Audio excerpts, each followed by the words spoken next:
Саламатсыздарбы? Өспүрүмдү өнүктүрүү тренери Чынара мугалим. Бала менен тапшырма аткаруу керекпи? Үй тапшырмасынын максаты баланы өз алдынчалыкка үйрөтүү. Билим мектепте берилет. Бирок билим алса эле келечекте жогорку айлыкка иштеген баарына керектүү адис болот деп гарантия берилбейт да. Тапшырма өзүн башкарууга, өз алдынчалуулукка, пайдалуу маалыматты окуп билүүгө үйрөтөт. Келечекте өзүнө керек нерсени изденип окуй билүүгө тарбиялайт. Эмне үчүн окуучу сабагын өз алдынча аткарбайт? 5-7 класста предметтер көбөйүп, түрдүү көп мугалимдер окутуп, бала стресс болушу мүмкүн. Анткени бала үчүн баары жаңы. Сабактарын түшүнбөгөндөн да тапшырма аткара албайт. Өзүн көзөмөлгө алып башкара билүү жөндөмү начар, өнүкпөгөн. Бала бардык сабактарына кандай жетишүүнү түшүнбөйт. Көңүлүн ачкан эң сүйүктүү тапшырмасы сыртта балдар менен топ ойносо же кар менен ойносо. Мына ушул учурда да бала тапшырма аткаргысы келбейт. Бала жалкоолонот. Көңүл коюусун жоготкон бала узак убакытка кызыксыз, окшош, зеригиштүү сабагын чыдап отуруп аткара албайт. Предметтик мугалим менен конфликтке барган болсо да, ошол сабакка болгон кызыгуусу жоголот. Ата-эне жардам бериши керекпи? Бир сөз менен айтканда ооба. Бирок дайыма тапшырмасын баарын баланын ордуна аткарууга болбойт. Ата-эне балага өз алдынча сабагын аткарууга үйрөтүүсү эң чоң жардамы болуп эсептелет. Баланы өз алдынча сабак окууга кантип үйрөтөбүз?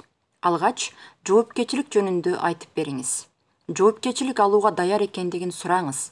Тапшырма аткаруу да кадимки сабак сыяктуу жоопкерчилик экендигин түшүндүрүңүз. Тапшырмасын өзү билип аткаруу керектигин түшүндүрүңүз. Сураңыз, кайсы сабагынын тапшырмасы оор, кайсы сабак жеңил экендигин. Андан ары кантип окуш керектигин айтып бериңиз. Алгач, оор сабактарынан баштаганы дурус.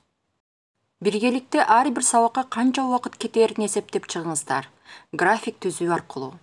Сабак даярдап жаткан учурда бала телефон, телевизор, музыка менен алаксабаш керек. Андыктан бул туурасында бала менен макулдашып алыңыз. Сабак окуу мезгилинде эч кандай гаджеттерге алаксууга мүмкүн эмес деп. 2 жума, 1 ай ушинтип көзөмөл кылсаңыз, бала өз эле тапшырма аткарып баштайт. Канча убакытка көзөмөл кылуу керектигин бала менен сүйлөшүп алсаңыздар болот. Бул убакытта балага мотивация берип, кызыктырууну унутпаңыз. Ата-эне эмне үчүн балага сабак аткарып бербеши керек? Баланын сабакка болгон кызыгуусу жоголот. Бала өз алдынчалуулукка жана жоопкерчилик алууга үйрөнбөй калат. Ар дайым сизге көз каранды болуп калат. Жашоонун дисциплинасына түшө албай, элементарно оңой нерсени да билбей калышы мүмкүн. Эч качан урушуу, стресс менен үйрөтпөңүз. Акча же сыйлык берем дебеңиз. Бул кеңештер 5-8 класстагы балдар үчүн жарайт.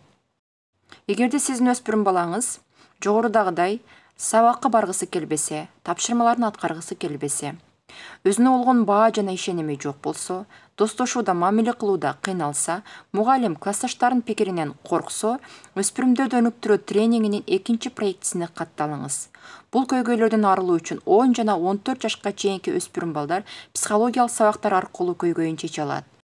Программасы: кантип мектепке кызыгуу менен барам, билимдин баалуулугун түшүнөм, коркуулардан арылам, кантип өзүмө ишенимдүү болом, кантип достошом жана кантип өзүмдү коргой алам.